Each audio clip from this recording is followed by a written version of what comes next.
नमस्कार। हम NCERT class 11th chemistry chapter 2 structure of atom के बारे में पढ़ेंगे। इससे पहले वाली क्लास में हमने स्ट्रक्चर ऑफ एटम में कई बातें सीखी थी। सबसे पहले हमने डाल्टन के परमाणुवाद के सिद्धांत के बारे में जाना था। उसके बाद कैथोड किरण नलिका, जिसको डिस्चार्ज ट्यूब एक्सपेरिमेंट भी कहते हैं, वह हमने सीखा था। कैथोड किरणों के बारे में जाना, फिर केनाल किरणों के बारे में जाना, उनकी प्रकृति को समझा। कैथोड और केनाल किरण को समझने के बाद फिर हमने थॉमसन मॉडल को जाना था कि थॉमसन ने 1904 में किस प्रकार परमाणु का मॉडल दिया था। थॉमसन के मॉडल की क्या कमियां रही। उसके बाद रदरफोर्ड ने परमाणु के लिए कुछ मॉडल दिया। उस मॉडल को उसने क्या निष्कर्ष निकाले, उन निष्कर्षों को हमने जाना। और उसके बाद हमने तरंग प्रकृति के बारे में कुछ चर्चा की थी।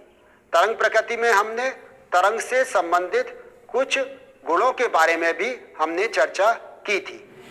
आज की क्लास में हम प्लैंक सिद्धांत के बारे में जानेंगे। इसके अलावा हम क्वांटम मैकेनिक्स के बारे में बात करेंगे। क्लासिकल मैकेनिक्स और क्वांटम मैकेनिक्स में क्या डिफरेंस है उसके बारे में बात करेंगे। हाइड्रोजन के बोर ने किस प्रकार परमाणु मॉडल दिया उसके बारे में बात करेंगे। हाइड्रोजन की स्पेक्ट्रमी रेखाओं के बारे में बात करेंगे और dual nature of light as well as dual nature of matter waves के बारे में भी बात करेंगे। तो ये सब हम आज की क्लास में सीखेंगे। कण सिद्धांत, प्लैंक का क्वांटम सिद्धांत। मैक्सवेल द्वारा विकिरणों के लिए दिए गए विद्युत चुंबकीय सिद्धांत में माना गया कि विकिरण ऊर्जा तरंग के रूप में सतत प्रवाह है। यह सिद्धांत प्रकाश से संबंधित था, परंतु यह कुछ प्रघटनाओं की व्याख्या नहीं कर पाया। पहला, गर्म पिंड से विकिरण का उत्सर्जन, जिसे कृष्णिका विकिरण कहते हैं। दूसरा, धातु की सतह से विकिरण के टकराने पर इलेक्ट्रॉन का निष्कासन, जिसे प्रकाश विद्युत प्रभाव कहते हैं।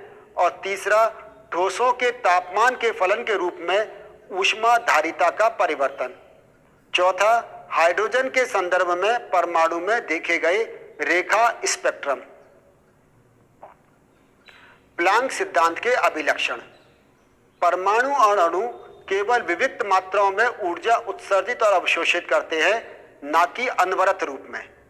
विद्युत चुंबकीय विकिरण के रूप में ऊर्जा की जिस न्यूनतम मात्रा का उत्सर्जन अथवा अवशोषण होता है उसे क्वांटम या फोटॉन कहते हैं।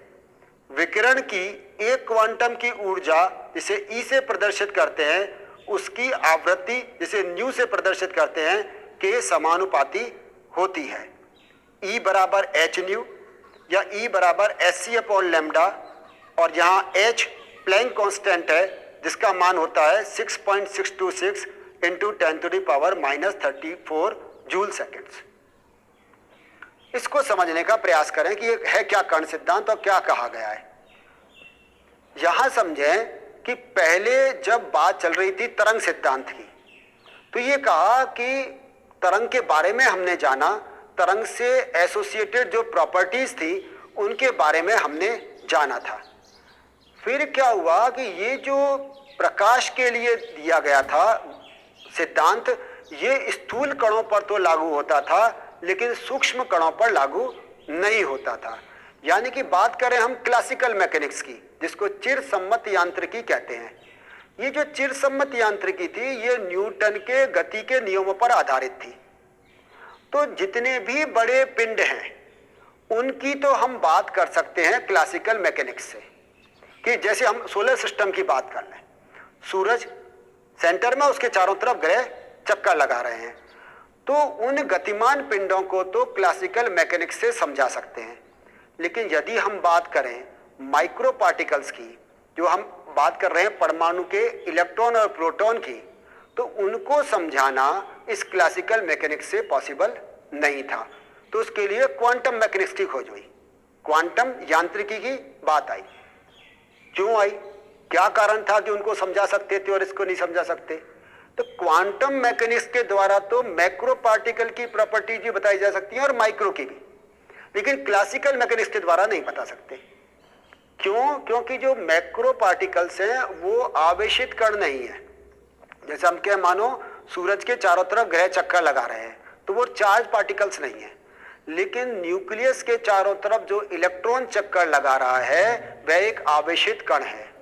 उस आवेशित कण को हम किसके द्वारा नहीं बता सकते? क्लासिकल मैकेनिक्स के द्वारा नहीं बता सकते हैं। उसके लिए क्वांटम मैकेनिक्स की बात आई या क्वांटम यांत्रिकी की बात आई, क्योंकि वो एक आवेशित कण है और वह आवेशित कण न्यूक्लियस के चारों तरफ चक्कर लगा रहा है। तो उसमें जब हम बात कर रहे थे तो प्लांक ने कहा कि यहाँ जो ऊर्जा का अवशोषण अथवा उत्सर्जन होता है, जब मानो कोई एक आवेशित कण लोअर एनर्जी लेवल से हायर एनर्जी लेवल में जाएगा, निम्न ऊर्जा स्तर से उच्च ऊर्जा स्तर में जाएगा या उच्च से निम्न में आएगा, तो ये ऊर्जा का अवशोषण सतत नहीं होता है, बल्कि ये कैसा होता है? एक पैकेट या बंडल के रूप में होता है। प्लांक के क्वांटम सिद्धांत को आप समझने की कोशिश करो। उन्होंने कहा कि जब कभी भी कोई कण, हम बात करें इलेक्ट्रॉन की, कि वो निम्न ऊर्जा स्तर से उच्च ऊर्जा स्तर में जाएगा तो ऊर्जा का अवशोषण करेगा। और ये जो ऊर्जा का अवशोषण है ये कंटिन्यूअस नहीं होगा, ये सतत नहीं होगा, ये पैकेट या बंडल के रूप में होगा। उस पैकेट या उतना बंडल या निश्चित अमाउंट की एक एनर्जी को एब्जॉर्ब करेगा और वो लोअर से हायर एनर्जी लेवल में चला जाएगा। तो ये जो निश्चित अमाउंट की ऊर्जा जो भी आवश्यक है एक एनर्जी लेवल से दूसरे एनर्जी लेवल में जाने के लिए, उसको उन्होंने क्या कहा? फोटोन कहा या उन्होंने क्वांटा कहा। अब ये जो उन्होंने फॉर्मूला दिया E=h², ये क्या था? E=h²। उन्होंने न्यू यहाँ पर आवृत्ति थी और E वो जो विकिरण उस पर डाली गई थी, उस अवशोषित विकिरण की ऊर्जा है। तो ऊर्जा किसके समानुपाती है? न्यू यानी कि आवृत्ति के समानुपाती है। ऊर्जा जो विकिरण की ऊर्जा है वो आवृत्ति के समानुपाती होती है। जब इसको बराबर किया E=h², तो h यहाँ पर क्या कहा? प्लांक स्थिरांक है, जिसका मान 6.62 × 10⁻³ जूल सेकेंड होता है। तो E यहाँ पर हमने इसको एक्सप्लेन करते हैं। प्रकाश विद्युत प्रभाव, इस प्रकाश विद्युत प्रभाव को आप समझने की कोशिश करें कि प्रकाश विद्युत प्रभाव है क्या। देखो, जब कोई भी मेटल हमने लिया, कोई एक धातु की प्लेट ले ली, कोई मेटेलिक प्लेट, और उस पर हमने विकिरणें डाली, उस पर रेडिएशन से डाली, ठीक है। तो जब इन पर रेडिएशन से डालेंगे तो इनमें से इलेक्ट्रॉनों का उत्सर्जन होगा, इलेक्ट्रॉन इसमें से इमिट होंगे। इस प्रभाव को प्रकाश विद्युत प्रभाव कहते हैं। फिर समझो बात ध्यान से, जैसे हम ले मानो पोटेशियम या सीजियम या रूबिडियम की प्लेट लेते हैं, मेटल प्लेट, इस पर क्या डालते हैं? रेडिएशन, एक निश्चित ऊर्जा की या निश्चित आवृत्ति की विकिरणें इस पर डालते हैं। तो इसकी सतह से इलेक्ट्रॉनों का उत्सर्जन होता है। इस इलेक्ट्रॉन के उत्सर्जन को विकिरण डालने पर इन मेटल प्लेट से इलेक्ट्रॉन के उत्सर्जन को प्रकाश विद्युत प्रभाव कहते हैं। यहां फिर समझे और आगे इसको ध्यान से कि अब मान लीजिए कोई एक हम रेडिएशन ली, वो रेडिएशन की आवृत्ति या उसकी ऊर्जा इतनी अवश्य होनी चाहिए कि इसमें से ये इलेक्ट्रॉन को इजेक्ट कर सके, इलेक्ट्रॉन को ये निकाल सके। यदि यहाँ पर इलेक्ट्रॉन लूजली बाउंडेड है, धीमे या कम या क्षीण आकर्षण बल से बंधे हुए हैं, तो जैसे विकिरण डालेंगे यानी कि कम एनर्जी की या कम आवृत्ति की विकिरण की आवश्यकता होगी और इलेक्ट्रॉन बाहर निकल जाएंगे। लेकिन यदि यहाँ पर जो इलेक्ट्रॉन है वो नाभिक के साथ मजबूती से बंधे हुए हैं, प्रबल आकर्षण से बंधे हुए हैं, तो आपकी बात समझ में आ गई होगी कि इलेक्ट्रॉन को निकालने के लिए अब हमें अधिक ऊर्जा या अधिक आवृत्ति की विकिरण को भेजना होगा। तो ये जो इलेक्ट्रॉन के निकलने की घटना है ये इस मेटल प्लेट की नेचर पर निर्भर कर रही है कि यदि मेटल प्लेट में इलेक्ट्रॉन लूजली बाउंडेड हैं तो कम एनर्जी या कम फ्रीक्वेंसी के जो वेवलेंथ भेजेंगे रेडिएशन उससे ही निकल जाएंगे, और यदि टाइटली बाउंडेड हैं तो हमें ज़्यादा भेजना पड़ेगा। एग्जाम्पल से बात समझाता हूँ। जैसे मानो पोटेशियम या रूबिडियम या सीजियम, इस पर तो हम विजुअल लाइट डालें, क्या करें हम दृश्य क्षेत्र की विकिरणें ही डालें, तो वो उन विकिरणों से वो इलेक्ट्रॉन उत्सर्जित हो जाते हैं। लेकिन यदि हम जिंक की प्लेट लें तो जिंक की प्लेट पर इलेक्ट्रॉन इन तीनों की तुलना में मजबूती से बंधे होते हैं, न्यूक्लियस से इलेक्ट्रॉन मजबूती से बंधे होते हैं, तो विजिबल रीजन की यदि हम रेडिएशन भेजेंगे, दृश्य क्षेत्र की यदि विकिरण भेजेंगे, तो वो इलेक्ट्रॉन को नहीं निकाल पाएगी। उसके लिए हमें अधिक ऊर्जा की विकिरणें यानी कि पराबैंगनी क्षेत्र यानी कि अल्ट्रावायलेट रीजन की भेजनी पड़ती हैं। तो इन इलेक्ट्रॉनों के उत्सर्जन के लिए कितनी ऊर्जा या कितनी आवृत्ति की विकिरण की आवश्यकता है, यह निर्भर करता है मेटल की नेचर पर। तो अब हमें बात समझ में गई, प्रकाश विद्युत प्रभाव क्या है कि विकिरणों के डालने पर इलेक्ट्रॉनों का उत्सर्जन। अब इसमें एक और इंपॉर्टेंट बात कि यदि कम आवृत्ति या कम ऊर्जा की डालोगे तब तो इलेक्ट्रॉन निकलेंगे ही नहीं। यदि बिल्कुल उतनी आवृत्ति की डालो जितनी इलेक्ट्रॉन निकलने के लिए आवश्यक है तो इलेक्ट्रॉन निकल जाएंगे, लेकिन सरफेस पर रहेंगे। लेकिन यदि हम उससे अधिक एनर्जी या अधिक फ्रीक्वेंसी की रेडिएशन डालेंगे तो जो एक्सिस में एनर्जी या जो फ्रीक्वेंसी है वो किस में कन्वर्ट हो जाएगी, उन इजेक्टेड इलेक्ट्रॉन की काइनेटिक एनर्जी में कन्वर्ट हो जाएगी। वो उसके साथ गतिज ऊर्जा के रूप में एसोसिएटेड या सह संबंधित हो जाती है। अब आप बात समझो कि यदि ठीक उतनी ही डाली जितनी आवश्यक है तब तो इलेक्ट्रॉन निकलेंगे, लेकिन उनमें गतिज ऊर्जा नहीं होगी। तो अधिक की डालेंगे तो शेष बची हुई ऊर्जा जो निकालने की आवश्यक है वो तो उतनी ही है, लेकिन शेष बची हुई ऊर्जा उसकी गतिज ऊर्जा से संबंधित हो जाती है। और ये एक्सिस को हम हाफ mv² से रिप्रेजेंट करते हैं या गतिज ऊर्जा से। तो जो मिनिमम रिक्वायरमेंट है इलेक्ट्रॉन को निकालने के लिए वो तो कहलाती है कार्य फलन या वर्क फंक्शन, जिसको hν0 से भी रिप्रेजेंट करते हैं या hν0 भी कहते हैं। जो रेडिएशन भेजी, मान लीजिए हमने भेजी, मान लीजिए hν हमने रेडिएशन ऊर्जा वाली रेडिएशन भेजी, E=hν, तो hν हमने ऊर्जा वाली रेडिएशन भेजी। ये hν0 से थोड़ी ज्यादा है तो क्या हो जाएगा, hν=hν0 प्लस हाफ mv²। मतलब जितनी भेजी उसमें से वर्क फंक्शन बची हुई किसमें, काइनेटिक एनर्जी में एसोसिएटेड हो जाती है। तो ये प्रकाश विद्युत प्रभाव कहलाता है। ये इसकी कण प्रकृति को दर्शाता है। हमने शुरुआत कहां से की थी, कण सिद्धांत से। तो इसकी कण प्रकृति को दर्शाता है, तरंग प्रकृति को नहीं। हुआ क्या था कि ड्यूअल नेचर है, इसमें दोनों नेचर हैं। तो कण की प्रकृति को समझाने के लिए या ऐसे गुण जो कण प्रकृति से संबंधित हैं वो प्रकाश विद्युत प्रभाव है। तो वो उसकी कण प्रकृति को दर्शाता है। इससे हमें समझ में आया कि ये कण इलेक्ट्रॉन कण के रूप में निकलकर बाहर आ जाते हैं एनोड की तरफ, और जो एक्सिस में एनर्जी दी गई वो काइनेटिक एनर्जी में परिवर्तित हो जाती है।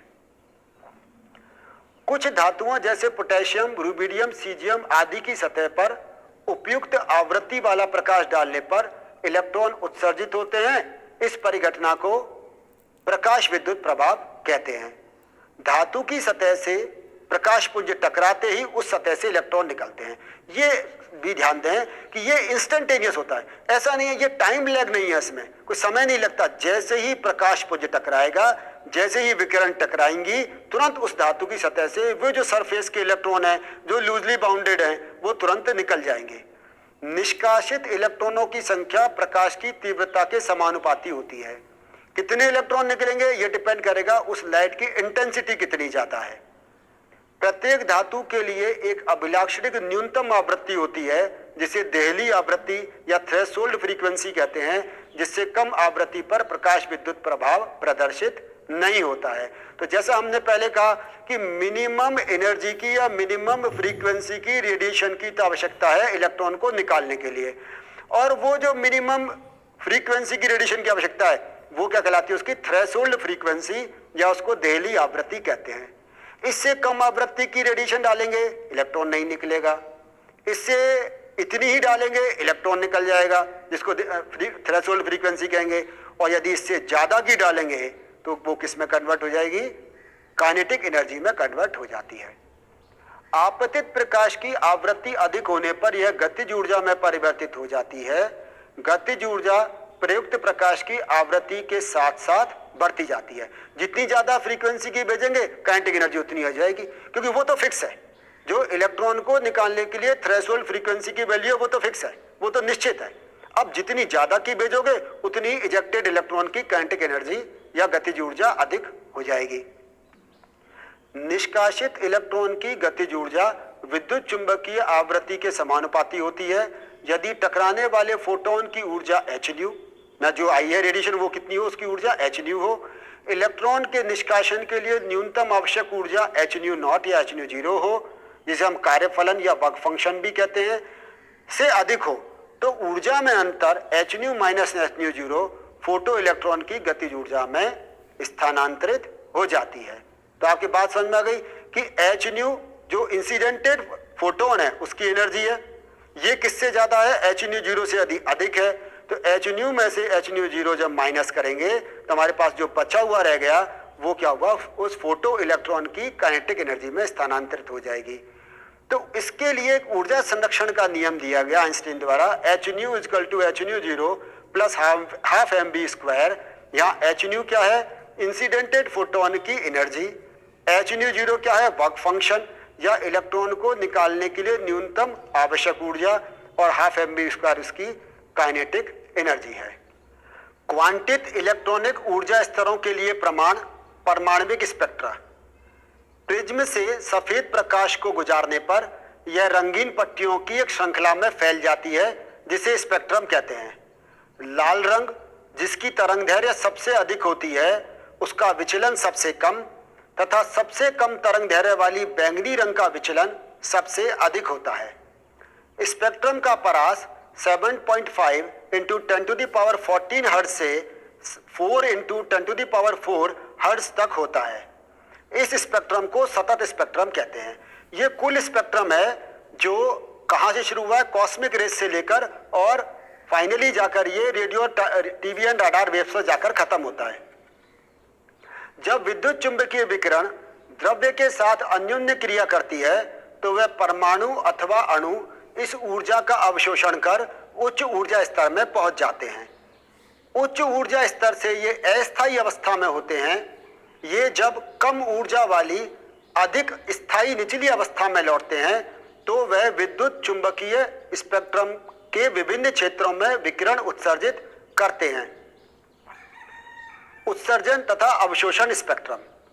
किसी पदार्थ के ऊर्जा के अवशोषण के उपरांत उत्सर्जित विकिरण का स्पेक्ट्रम उत्सर्जन स्पेक्ट्रम कहलाता है। अवशोषण स्पेक्ट्रम उत्सर्जन स्पेक्ट्रम के फोटोग्राफी या नेगेटिव की तरह से होता है। जब एक सतत विकिरण को प्रतिदर्श पर डाला जाता है तो वह विकिरण की कुछ तरंगदैर्घ्य का अवशोषण कर लेता है। उत्सर्जन अथवा अवशोषण स्पेक्ट्रम के अध्ययन को स्पेक्ट्रोस्कोपी कहते हैं।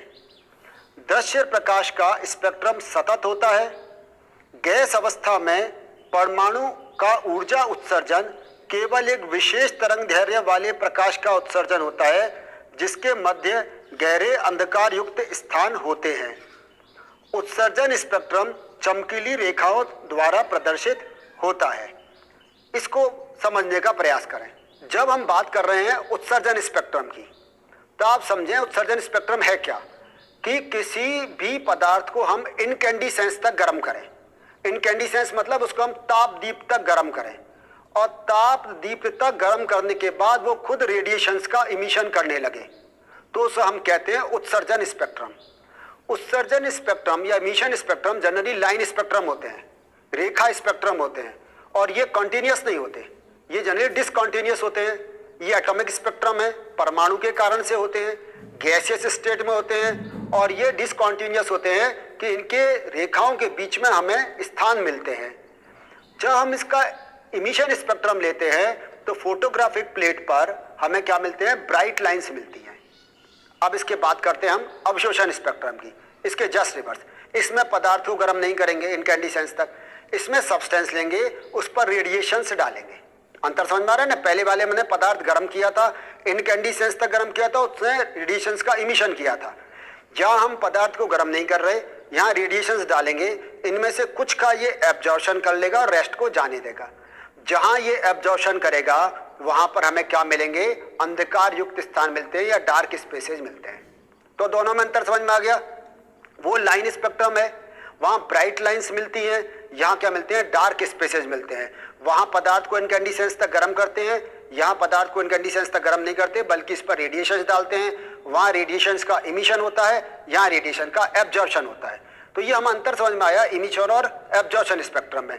तो जब कभी भी कोई इलेक्ट्रॉन लोअर एनर्जी लेवल से हाई एनर्जी लेवल में जाएगा, निम्न ऊर्जा स्तर से उच्च ऊर्जा स्तर में जाएगा तो एनर्जी का एब्जॉर्प्शन करेगा और उसके बाद जो निकालेगा वो एनर्जी को वापस लोअर एनर्जी लेवल में आने के लिए तो उसको वो रेडिएशंस का एमिशन करता है और उसका हम स्पेक्ट्रम प्राप्त कर लेते हैं। हाइड्रोजन का रेखीय स्पेक्ट्रम, जब हाइड्रोजन गैस में विद्युत विसर्जन किया जाता है तो हाइड्रोजन अणु वियोजित होकर उच्च ऊर्जा वाले हाइड्रोजन परमाणु देते हैं जो अलग अलग आवृत्तियों वाला विद्युत चुंबकीय विकिरण उत्सर्जित करते हैं। हाइड्रोजन स्पेक्ट्रम में रेखाओं की कई श्रेणियां होती हैं। बामर ने बताया कि यदि स्पेक्ट्रमी रेखाओं को तरंग संख्या के रूप में व्यक्त किया जाए तो हाइड्रोजन स्पेक्ट्रम की दृश्य रेखाओं को इस सूत्र द्वारा प्रदर्शित करते हैं। तरंग संख्या जिसको न्यू बार से रिप्रेजेंट करते हैं यह है 109677 1/2 square minus 1/n square centimetre -1 बामर श्रेणी। हाइड्रोजन स्पेक्ट्रम में केवल इस श्रेणी की रेखाएं ही दृश्य क्षेत्र में प्राप्त होती हैं। रिडबर्ग ने हाइड्रोजन स्पेक्ट्रम की सभी श्रेणी की रेखाओं को इस प्रकार दर्शाया कि तरंग संख्या बराबर है 109677 1/n1 square minus 1/nt square centimetre -1 और यहाँ 109677 रिडबर्ग कांस्टेंट कहलाता है। n की वैल्यू 1 2 3 4 5 क्रमशः ये अगर होती हैं तो 1 होने पर लाइमन, 2 होने पर बामर, 3 होने पर पाशन, 4 होने पर ब्रैकेट और 5 होने पर फंड श्रेणी कहलाती है। इसको समझें। हाइड्रोजन का इन्होंने लाइन स्पेक्ट्रम लिया, डिस्चार्ज ट्यूब में भरा, हाइड्रोजन को उन्होंने गर्म किया तो उसको वो एटम में कन्वर्ट हुआ और फिर उसका उन्होंने क्या लिया, उन्होंने लाइन स्पेक्ट्रम। अब ये कह रहे हैं कि वो जो टोटल स्पेक्ट्रम है उसमें से केवल हम क्या देख पाते हैं, विजिबल रीजन, हम केवल दृश्य क्षेत्र देख पाते हैं। वो दृश्य क्षेत्र कहाँ से है, 400 से 750 नैनोमीटर तक का। इस दृश्य क्षेत्र में जो हमें स्पेक्ट्रमी रेखाएं मिलती हैं उनको बामर श्रेणी कहा। यहाँ पर n की जो वैल्यू है वो कितनी है, वो 2 है, यानी कि यहाँ n बराबर 2 है, प्रिंसिपल क्वांटम नंबर की वैल्यू 2 है। अगर 3 से 2 में या 4 से 2 में या 5 से 2 में या 6 से 2 में आ रही हैं स्पेक्ट्रमी रेखाएं जो हमें मिल रही हैं, मान लीजिए क्या गया, इलेक्ट्रॉन ने एनर्जी का एब्जॉर्प्शन किया, हायर एनर्जी लेवल में चला गया, उच्च ऊर्जा स्तर में चला गया। अब जब वो उच्च से निम्न में आ रहा है तो यहाँ निम्न ऊर्जा स्तर कौन सा है, n = 2, n बराबर 2। अब वो 2 किस किस से आ सकता है, 3 से आ सकता है, 4 से आ सकता है, 5 से आ सकता है, 6 से आता है या इसी प्रकार से। तो ये सभी जो स्पेक्ट्रमी रेखाएं हैं ये ही केवल हमें दृश्य क्षेत्र में दिखाई देती हैं, इनको हम बामर सीरीज कहते हैं। इसके अलावा यदि हम बात करें जो विजुअल रीजन के अलावा और हाइड्रोजन की दिखाई दे रही है तो पहले हम कहें कि n बराबर 1, यहाँ क्या होगा, पहले 1 हो जाएगा, 1 से जाएगा। तो अब 2 से 1 में, 3 से 1, 4 से 1, 5 से 1 जो आएंगी तो इस प्रकार की जो हमें स्पेक्ट्रमी रेखाएं मिलेंगी उनकी उस सीरीज को हम लाइमन सीरीज कहते हैं। बात समझ में आ गई। लाइमन सीरीज के लिए पहली वैल्यू कितनी है, 1, और बाकी जो n2 की वैल्यू वो 2 3 4 5 6 हो सकती है, तो ये लाइमन सीरीज हो गई। इसके अलावा बामर हमने समझ ली, विजुअल रीजन दिखाई दे रही है। फिर n बराबर, यदि n1 बराबर कितना है, 3 है, तो ये पाशन सीरीज कहलाती है। अगर n1 बराबर 4 है तो 4 में कहां से आएगा, 5 से 4 में, 6 से 4 में, 7 से 4 में, तो ये ब्रैकेट सीरीज कहलाती है। और n बराबर 5 होने पर यह क्या कहलाती है, फंड सीरीज कहलाती है। तो लाइमन, बामर, पाशन, ब्रैकेट और फंड, ये जो सीरीज हैं ये n की वैल्यू पर डिपेंड करती हैं, प्रिंसिपल क्वांटम नंबर पर डिपेंड करती हैं। n की वैल्यू 1 2 3 4 5 होने पर ये सभी सीरीज हैं। यहाँ ध्यान में रखने की बात यह है, अक्सर एग्जाम में पूछते हैं विजुअल रीजन में कौन सी दिखाई देती हैं, तो हम कहेंगे विजुअल रीजन में केवल हमें बामर सीरीज दिखाई देती है। इसके लिए जो वैल्यू हमने देखी वो 1/2 स्क्वायर माइनस 1/n1 स्क्वायर आती है। यह आप देख रहे हैं जिस बात कर रहा था अभी, यहाँ आपको बिल्कुल स्पष्ट डायग्राम में दिखाई दे रहा होगा। जब n = 1 है तो देखो लाइमन सीरीज कहाँ मिलेगी, ये अल्ट्रावायलेट रीजन में। इसके बाद n के बराबर 2 है तो उसको हम कह रहे हैं बामर सीरीज, और ये किस में मिलता है, विजिबल रीजन में। इसके अलावा n बराबर 3 4 5 6 और इनफाइनाइट तक होने पर पाशन, ब्रैकेट, फन सीरीज कहलाती हैं। और ये किस में मिलती हैं, इंफ्रारेड रीजन में या अवरक्त क्षेत्र में मिलती हैं। इससे डायग्राम से आपको बिल्कुल स्पष्ट समझ में आ रहा होगा कि जब ये रेखाएं जो स्पेक्ट्रमी रेखाएं में मिल रही हैं, इनको लाइमर, बाबर, पास्चन, ब्रैकेट और फर्न सीरीज कहते हैं। हाइड्रोजन परमाणु के लिए बोर मॉडल। हाइड्रोजन परमाणु में इलेक्ट्रॉन नाभिक के चारों ओर निश्चित त्रिज्या और ऊर्जा वाले वृत्ताकार पथों में घूमता है। इन वृत्ताकार पथों को हम कक्षा अथवा स्थायी अवस्था, स्टेशनरी ऑर्बिट या अलाउड एनर्जी लेवल्स, अनुमत ऊर्जा स्तर कहते हैं। कक्षा में इलेक्ट्रॉन की ऊर्जा समय के साथ परिवर्तित नहीं होती है तथा यदि कोई इलेक्ट्रॉन निम्न स्थायी ऊर्जा स्तर से उच्च स्थायी ऊर्जा स्तर में जाएगा तो वह ऊर्जा का अवशोषण करेगा तथा इलेक्ट्रॉन के उच्च स्थायी ऊर्जा स्तर से निम्न स्थायी ऊर्जा स्तर में आने पर वह ऊर्जा का उत्सर्जन करता है। बात आपके समझ में आ रही है? पहले बता दिया कि इसमें क्या हुआ कि एक तो न्यूक्लियस के चारों तरफ इलेक्ट्रॉन किस में घूम रहे हैं? वृत्ताकार पथों में घूम रहे हैं। ये बात समझ में आ गई। इन वृत्ताकार पथों को हम क्या कह रहे हैं? या तो हमने उसको कक्षा कहा या स्थायी अवस्था अथवा अलाउड एनर्जी लेवल्स कहते हैं या स्टेशनरी ऑर्बिट कहते हैं। दूसरी बात ये कि जब तक ये उस एनर्जी लेवल में रहेगा, अलाउड एनर्जी लेवल में, तब तक इसकी एनर्जी में किसी प्रकार का कोई चेंज नहीं आएगा। लेकिन जब ये लोअर से हायर में जाएगा तो एनर्जी का एब्जॉर्प्शन करेगा, जब हायर से लोअर में आएगा तो एनर्जी का इमिशन करता है। यह परिवर्तन सतत नहीं होता, जैसा कि पहले हमने सीखा था कि ये डिसकंटिन्यूअस है, ये कंटिन्यूअस नहीं है, ये पैकेट या बंडल के रूप में होता है। ई ऊर्जा अंतर वाली दो स्थायी अवस्थाओं के संक्रमण के समय अवशोषित अथवा उत्सर्जित विकिरणों को हम nu equal to delta E by h या ई बराबर डेल्टा ई को हम लिखें E2 minus E1 upon H. तो यहाँ हम इससे प्रदर्शित करते हैं अवशोषित और उत्सर्जित में E2 E1 आपस में चेंज हो जाएंगे। तो उस आधार पर हम देख लेंगे कि पहले जो स्थायी ऊर्जा स्तर है उसकी कितनी ऊर्जा है, दूसरी की कितनी है अवशोषण के समय और इसी प्रकार से उत्सर्जन के समय। और H आप जानते हैं यहाँ पर प्लैंक कांस्टेंट है। और ये जो समीकरण दी गई nu equal to E2 minus E1 upon h, इस समीकरण को बोर आवृत्ति का नियम भी कहते हैं। एक इलेक्ट्रॉन का कोणीय संवेग दी गई स्थायी अवस्था में दिखाते हैं हम mvr बराबर nh अपॉन 2 ये भी बोर की एक अवधारणा थी। वो इस बात को ध्यान से समझें। बोर ने कहा कि इलेक्ट्रॉन केवल उन्हीं ऊर्जा स्तरों में चक्कर लगाएगा, उन्हीं ऊर्जा स्तरों में रहेगा जिनमें कि कोणीय संवेग का मान mvr equal to nh upon 2 होगा और यहाँ n की वैल्यू 1 2 3 4 आदि हो सकती है। एक इलेक्ट्रॉन केवल उन्हीं कक्षाओं में घूम सकता है जिनमें कोणीय संवेग का मान h अपॉन 2 का पूर्णांक गुणज होता है। या n की वैल्यू 1 2 3 4 होगी, ये फ्रैक्शन में नहीं हो सकती है। इलेक्ट्रॉन के लिए स्थायी अवस्थाओं को n इक्वल टू 1 2 3 4 से व्यक्त करते हैं और इन पूर्णांकों को हम प्रिंसिपल क्वांटम नंबर या मुख्य क्वांटम संख्या भी कहते हैं। तो यहाँ तक हमारी बात बिल्कुल समझ में आ गई कि हमने क्या कहा कि इलेक्ट्रॉन केवल उन्हीं में चक्कर लगाएगा जिनमें उन्हीं स्थायी अवस्थाओं में चक्कर लगाएगा जिनके एंगुलर मोमेंटम की वैल्यू mvr बराबर nh अपॉन 2 होगी, n की वैल्यू पूर्णांक में होगी जो 1 2 3 4 इस प्रकार से हो सकती है। और ये जो 1 2 3 4 आदि है इनको हम क्या कहते हैं? प्रिंसिपल क्वांटम नंबर या मुख्य क्वांटम संख्या कहते हैं। अब इन मुख्य क्वांटम संख्याओं की त्रिज्याएं अलग अलग होती हैं, है ना। जैसे जैसे दूर जाएगा मुख्य क्वांटम संख्या का मान बढ़ता जाएगा, वैसे वैसे त्रिज्या का मान भी बढ़ता चला जाता है। तो रेडियस निकालने के लिए फॉर्मूला दिया Rn equal to n square A0।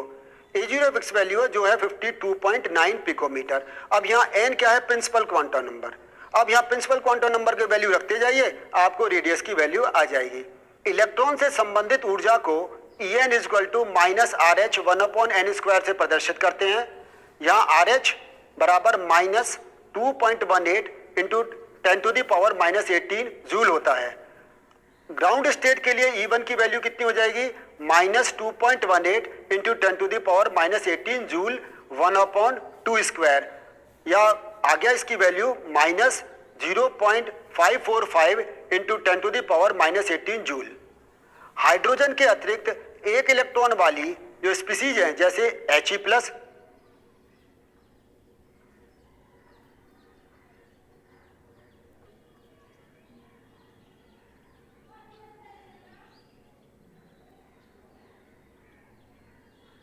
Is equal to minus 2.18 into 10 to the power minus 18, ये तो फिक्स वैल्यू है z square upon n square. यहाँ z परमाणु क्रमांक है, इससे हम निकाल लेंगे कि परमाणु क्रमांक यहाँ रखते जाएंगे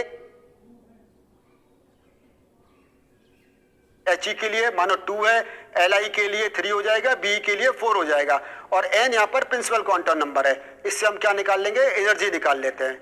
और त्रिज्या के लिए जैसे हमने फॉर्मूला कहा कि Rn बराबर होता है 52.9 n square upon Z picometre, या हम जिसको हमने कहा था 0.529 से एंगस्ट्रम में। इसके बाद हम सीखेंगे बोर मॉडल की सीमाएं। बोर ने मॉडल दिया, बोर ने मॉडल में बताया कि इस प्रकार से इलेक्ट्रॉन वृत्ताकार पथों में चक्कर लगा रहा है, उन्हीं में लगा सकता है चक्कर जिनमें एंगुलर मोमेंटम की वैल्यू mvr बराबर h/2 पाई है ना। और इस पर जब इलेक्ट्रॉन एक से दूसरे में जाएगा तो एनर्जी का अवशोषण और उत्सर्जन करता है। ये सब बातें बोर ने बताई थी, लेकिन उसकी कुछ सीमाएं थी, कुछ उनकी लिमिटेशंस हैं। वो क्या है उनको देखें कि यह विद्युत क्षेत्र की उपस्थिति में स्पेक्ट्रमी रेखाओं के स्प्लिटिंग, जिसको हम स्टॉर्क इफेक्ट कहते हैं, तथा चुंबकीय क्षेत्र की उपस्थिति में स्पेक्ट्रमी रेखाओं की स्प्लिटिंग, जिसको जीमान इफेक्ट कहते हैं, इसको समझाने में असफल रहा। क्या किया इन्होंने, ये स्पेक्ट्रमी हमें रेखाएं मिली, स्पेक्ट्रल लाइंस। इस स्पेक्ट्रल लाइंस पर उन्होंने क्या लगाया, उन्होंने लगाया मैग्नेटिक फील्ड, इन्होंने लगाया इलेक्ट्रिकल फील्ड। तो इलेक्ट्रिकल फील्ड लगाने पर ये स्प्लिट हो गई, उसको स्टार इफेक्ट का। मैग्नेटिक फील्ड लगाने पर ये जो लाइंस थी वो स्प्लिट हो गई, उसको उन्होंने जीमान इफेक्ट का। तो ये जो स्प्लिट क्यों हुई उसको ये बोर मॉडल नहीं बता पाया था। हाइड्रोजन के स्पेक्ट्रम में कुछ माइक्रो स्ट्रक्चर्स मिलती हैं डबलेट के रूप में, ट्रिपलेट के रूप में, तो वो भी ये समझाने में सफल रहा कि ये स्ट्रक्चर्स क्यों मिल रही हैं। और तीसरा कि यह परमाणुओं के द्वारा, रासायनिक आबंधों के द्वारा, केमिकल बॉन्डिंग के द्वारा मॉलिक्यूल का कैसे निर्माण होता है उसको भी बोर नहीं समझा पाए थे। आज की क्लास में हमने क्या क्या सीखा इसका हम वापस रिवीजन कर लेते हैं। हमने सबसे पहले सीखा कण सिद्धांत कि पार्टिकल नेचर किस प्रकार से माना। पहले वाली क्लास में तो हमने तरंग सिद्धांत की बात की थी और हमने कण सिद्धांत की बात की, या पार्टिकल नेचर कैसे माना। पार्टिकल नेचर में हमने कृष्णिका विकिरण, या उसके बाद हमने बात की फोटो इलेक्ट्रिक इफेक्ट की, जिसको प्रकाश विद्युत प्रभाव कहा। और उसके द्वारा हमने ये सीखा कि उसका कण नेचर या कण प्रकृति उसकी होती है। और उसके बाद हाइड्रोजन के लिए हमने स्पेक्ट्रमी रेखाओं को देखा, हाइड्रोजन के स्पेक्ट्रम देखे, और स्पेक्ट्रम में जो स्पेक्ट्रमी रेखाएं मिली, जो हमने कहा कि लाइमन, बामर, पास्चन, ब्रैकेट और फ्रंट सीरीज जो है उसको हमने समझा। और हमने उसमें यहाँ भी इस बात पर विशेष जोर दिया था कि दृश्य क्षेत्र में हमें केवल बामर सीरीज दिखाई देती है।